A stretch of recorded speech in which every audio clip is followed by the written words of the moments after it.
আসসালামু আলাইকুম, সবাইকে আমন্ত্রণ জানাচ্ছি। সাথে আছি আমি মাইনুল ইসলাম। আমরা আজকে কথা বলবো সমসাময়িক একটি ব্যাপার নিয়ে, সেটি হলো যুক্তরাষ্ট্রের শাটডাউন প্রসঙ্গ। আজকে দীর্ঘ সময় ধরে যুক্তরাষ্ট্রের শাটডাউন চলছে এবং এটি সবচেয়ে দীর্ঘতম শাটডাউন যুক্তরাষ্ট্রের জীবনে। সুতরাং আমার সাথে এই মুহূর্তে রয়েছে মোহাম্মদ শামীম, তিনিও ভিটিবিইউএইচে কাজ করেন। শামীম ভাই, আমরা শাটডাউন প্রসঙ্গে প্রথমে আপনার কাছ থেকে জানতে চাই, আসলে আপনি কি। যুক্তরাষ্ট্রে আপনি যেটা বলছিলেন যে যুক্তরাষ্ট্রে দীর্ঘ সময় ধরে শাটডাউন চলছে। আপনি জানেন যে যুক্তরাষ্ট্রে ফেডারেল কর্মী আছে প্রায় 14 লাখ, এবং এরা দীর্ঘদিন ধরে বেতন ছাড়া কাজ করছে।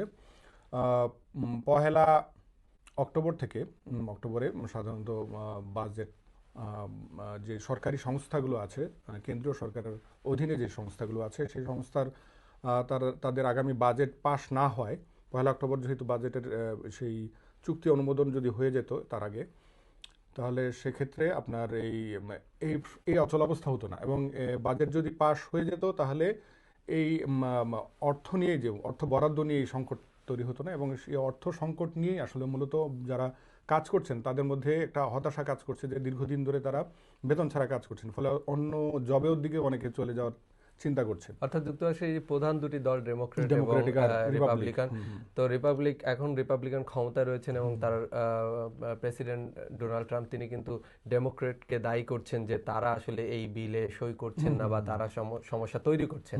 ব্যাপারটি কি এরকম? এরকম এই দুই দলের কনফ্লিক্টের কারণেই মূলত মানে বাজেট পাশের প্রবলেমটা হচ্ছে। এবং এই বাজেট পাশের প্রবলেম হওয়ার কারণেই যে সংস্থাগুলো রয়েছে, বিমানবন্দর থেকে শুরু করে সরকারি যেসব সংস্থাগুলো রয়েছে, এই সংস্থাগুলো কার্যক্রম আস্তে আস্তে কমে যাচ্ছে। এবং এই অচল অচল হবে হচ্ছে তা না, যুক্তরাষ্ট্রের ভেতরে যে বড় বড় স্টেটগুলো রয়েছে, স্টেটগুলোর সাথে যে বড় বড় বিমানবন্দরগুলো রয়েছে, বিমানবন্দরে বিমানের শিডিউল বিপর্যয় হচ্ছে। আমরা দেখেছি যে প্রায় ১,৫০০-এর উপরে বিমান আসলে তাদের যে নির্ধারিত ফ্লাইট সেটি ক্যান্সেল হয়েছে এবং আরো ৬,০০০ এর মতো রয়েছে যে ফ্লাইটগুলো আসলে পরিবর্তনের ব্যাপার রয়েছে এবং ১০% ফ্লাইট কমিয়ে আনার সিদ্ধান্ত আসে। আগামী তো এটি আসলে অনেক বড় একটি অর্থনৈতিক প্রভাব। 15 তারিখ পর্যন্ত এটি 10%-এর উপরেও চলে যেতে পারে, বা 10% পর্যন্ত যাবে শিডিউল বিপর্যয়ের বিষয়টা।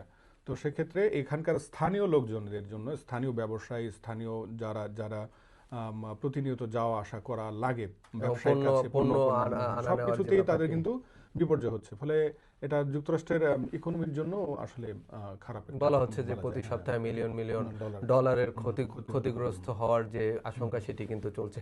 তাহলে এই জায়গা থেকে আসলে উত্তরণের উপায় কি বা কখন হতে পারে? আমরা দেখলাম যে কংগ্রেসম্যানরা তারা ছুটির দিনও কাজ করেছেন, আসলে কিভাবে এর থেকে বের হওয়া যায় করা যায়। হ্যাঁ, তো তারা আসলে খুব শীঘ্রই হয়তো একটা ঐকমত্যে পৌঁছবে, এবং বাজেট পাশের বিষয়ে যে চুক্তি, সেগুলো চুক্তি অনুমোদন হবে, এবং বাজেট পাশ হলে, অর্থ বরাদ্দ হলে আসলে খুব দ্রুত হবে আশা করি। যদিও ব্যাপারটি যুক্তরাষ্ট্রেরের কিন্তু এর প্রভাব এই যে পরিবহনের উপরে পড়েছে, সে কারণে কিন্তু সারা বিশ্ব জুড়েই কিন্তু এই অর্থনৈতিক প্রভাবটা ছড়িয়ে পড়ছে এবং সেটি এশিয়া হোক, ইউরোপ হোক, যদিও সবার আপনার সাথে বলা হচ্ছে যে আন্তর্জাতিক বিমানবন্দরগুলো কিন্তু কখনো এখানে আর কি, বিশেষ করে যুক্তরাষ্ট্রের এই অচলাবস্থার কারণে আন্তর্জাতিক ফ্লাইট কোনোটাই ক্যান্সেল হবে না বা কোনো রিশিডিউল হওয়া যাবে না, এই জিনিসগুলো হচ্ছে না।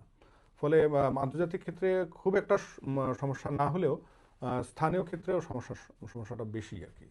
ধন্যবাদ আপনাকে। আমরা মনে করছিলাম যে এই যে যুক্তরাষ্ট্রের যে সংকট চলছে এখন, নিশ্চয়ই ক্ষমতাসীন দেশ হিসেবে তারা এই সংকট থেকে দ্রুতই বের হয়ে আসবেন এবং সেটি সবাই প্রত্যাশা করে। আজকে এ পর্যন্তই। সবাই ভালো থাকবেন। পরবর্তী অনুষ্ঠান দেখার আমন্ত্রণ জানিয়ে বিদায় নিচ্ছি।